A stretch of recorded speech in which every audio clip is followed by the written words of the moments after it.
విమాన వాహన యుద్ధ నౌక ఎయిర్ క్రాఫ్ట్ క్యారియర్ చేతిలో ఉందంటే అది ఇతర దేశాల్లో సైనిక స్థావరం ఏర్పరచడంతో సమానం.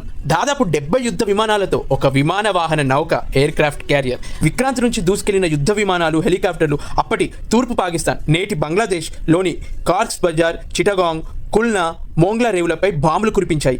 ఆ రేవులను నిర్బంధించడంతో తూర్పు పాకిస్తాన్ నుంచి పాక్ సేనలు సముద్ర మార్గంలో తప్పించుకునే వీలు లేకుండా పోయింది. అందుకే సుమారు 1,00,000 మంది పాక్ సైనికులు భారత్కు లొంగిపోయారు. భారత్ వేగంగా అభివృద్ధి సాధించాలంటే సముద్ర రవాణా మార్గాలను సంరక్షించుకోవడం చాలా అవసరం. ఈ మార్గాలను చైనా నిర్బంధించకుండా జాగ్రత్త పడాలంటే భారత్ 3వ విమాన వాహన నౌకను సమకూర్చుకోక తప్పదు. మన ఐఎన్ఎస్ విక్రాంత్ స్పెషాలిటీ ఏంటో తెలుసా?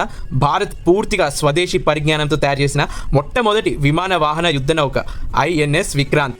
40,000 టన్నులకు పైన బరువు ఉండే విమాన వాహన నౌకలను సొంతంగా తయారు చేసే సామర్థ్యం కలిగిన 6 దేశాల్లో ఇప్పుడు భారతదేశము ఒకటిగా నిలిచింది.